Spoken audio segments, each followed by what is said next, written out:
Hello, YouTubers and tech lovers out there. Kshitish Kumar again here from Horizon Tech for you. और Horizon Tech for you के आज के इस episode में हम बात करने वाले हैं मेमोरी कंट्रोलर के बारे में। आई एम डैम श्योर कि ये वर्ड आपने कहीं ना कहीं सुना होगा, मेमोरी कंट्रोलर। तो मेमोरी कंट्रोलर होता क्या है वो मैं बिल्कुल बेसिक वे में आपको समझाऊंगा, ज़्यादा डिटेल में नहीं जाऊंगा वरना वीडियो बहुत लंबा हो जाएगा, क्योंकि ये बहुत ही डीप सब्जेक्ट है। लेकिन हमारे बहुत सारे सब्सक्राइबर्स पिछले कुछ दिनों से मुझे रिक्वेस्ट कर रहे थे इस पर्टिकुलर टॉपिक के रिगार्डिंग, और हमारा जो अगला वीडियो है वो टोटली डिपेंडेंट है इस वीडियो पे, जिसमें मैं समझाने वाला हूँ मेमोरी चैनल्स। तो मेमोरी चैनल्स को अगर आपको अच्छे से समझना है, ये जो single channel, dual channel, quad channel, triple channel, ये सब क्या है, तो आपको मेमोरी कंट्रोलर क्या है वो पता होना चाहिए। तो इसीलिए मैंने ये वीडियो बनाया। अब दोस्तों, आपको नाम से तो पता चल ही गया होगा कि मेमोरी कंट्रोलर तो उसका कुछ ना कुछ लेना देना होगा मेमोरी से, मेमोरी को कंट्रोल करने के लिए। तो जो इसका नाम सजेस्ट करता है वही उसका काम है। मेमोरी कंट्रोलर जो है वो एक सर्किट होती है, आईसी होता है, जो कि फिज़िकली आज के टाइम में माउंटेड होता है सीपीयूज़ पे।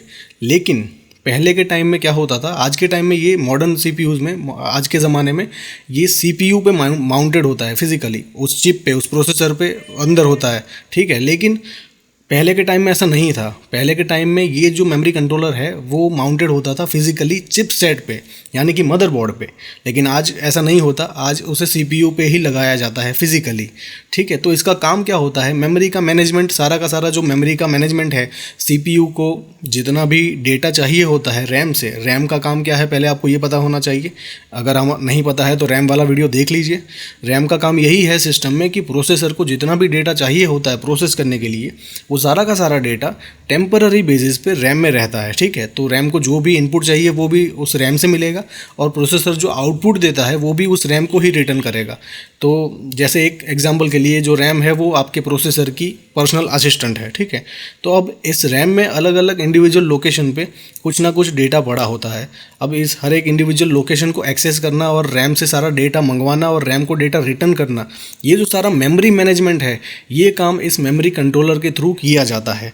तो अगर मैं डेटा फ्लो में आपको समझाऊं कि इस पूरे डेटा फ्लो में इसका काम क्या है, तो वो ये होगा, जैसे एग्जांपल के लिए बात करें कि प्रोसेसर की कोर्स को कोई डेटा चाहिए, कुछ डेटा प्रोसेस करने के लिए, ठीक है, XYZ कोई भी डेटा।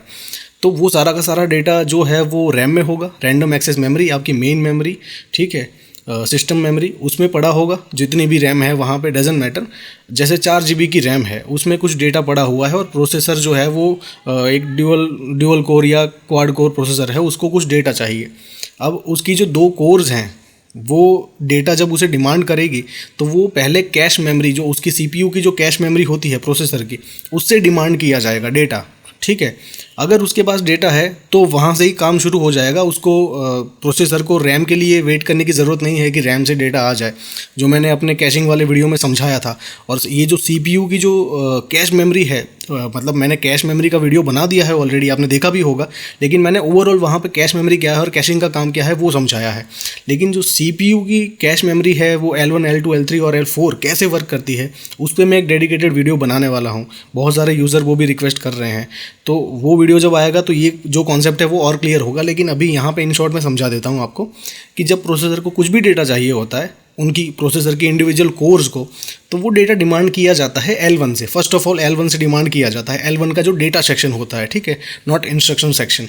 L1 का डेटा सेक्शन से डिमांड किया जाता है। अगर L1 के डेटा सेक्शन के पास वो जो डेटा है वो नहीं है तो L2 से डिमांड किया जाता है, लेवल 2 मेमोरी से, ठीक है, जो इसकी प्राइमरी कैश मेमोरी होती है। अब इन दोनों के पास भी नहीं है तो L3 से डिमांड किया जाता है, जो कि सेकेंडरी कैश मेमोरी कहा जाता है, L3 को, ठीक है।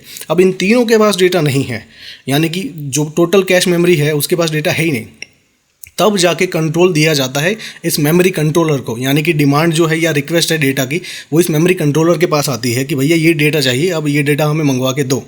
तब ये मेमोरी कंट्रोलर आपकी जो रैम है, रैंडम एक्सेस मेमोरी, उसमें जहाँ भी डेटा पड़ा होगा उससे डेटा डिमांड करेगा, और रैम से डेटा आएगा एक चैनल के थ्रू। यहाँ पे मैं सिंगल चैनल की बात कर रहा हूँ, आगे वाले वीडियो में समझाऊंगा ड्यूअल चैनल ये सब। तो एक सिंगल हो, एक वहाँ पे 2 बस अवेलेबल होती है। सिंगल चैनल की अगर मैं बात करूँ तो एक जो बस होती है, एक चैनल 64 बिट की, उसमें डेटा आता है, और एक और बस होती है जिसमें एड्रेसेस आते हैं, ठीक है। तो ये ऐसे डेटा डिमांड किया जाता है, रैम से मेमोरी से डेटा आता है और प्रोसेसर फिर कैश मेमोरी, ये जो कंट्रोलर है वो सारा का सारा डेटा कैश मेमोरी को प्रोवाइड करेगा और कैश मेमोरी के बाद ये जो डेटा है वो सीपीयू की जो कोर्स है उसके पास जाएगा और उस पर प्रोसेसिंग होगा। अब प्रोसेसिंग हो जाने के बाद वापस से ये डेटा कैश मेमोरी में जाएगा, ठीक है, आउटपुट जो उसका है, और उसके बाद ये डेटा जाएगा मेमोरी कंट्रोलर के पास और मेमोरी कंट्रोलर जो रैम है उसको डेटा ये प्रोवाइड करेगा और वहाँ पे स्टोर किया जाएगा टेम्पररी बेसिस पे, और उसके बाद डिस्क में चला जाएगा। अगर आप उसे सेव करते हो तो वो डेटा का सारा है वो सेकेंडरी डिस्क आपकी जो भी है, हार्ड ड्राइव है या एसएसडी है, जो भी है व्हाटएवर, उसमें चला जाएगा। तो ये एक बेसिक काम हो गया कंट्रोलर का, ठीक है। जब सीपीयू की कैश मेमोरी पे वीडियो बनाऊंगा तब ये जो चीज़ें हैं वो और क्लियर हो जाएगी, और अगर आपकी रिक्वेस्ट होगी तो ये जो मेमोरी कंट्रोलर है उस पर भी मैं एक डिटेल्ड वीडियो बनाऊंगा।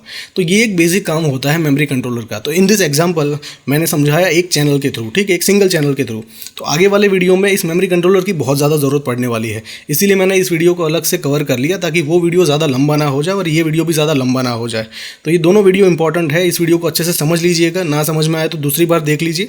उसके बाद अगला वीडियो जो है वो बहुत इंपॉर्टेंट है, अगर आपको समझना है सिंगल चैनल, ड्यूअल चैनल, ये सब क्या है तो, ठीक है।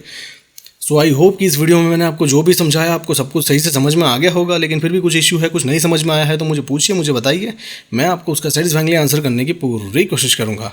And I will definitely see you guys later in my next video. So till then, take care guys, learn more and spread the knowledge. Thank you so much.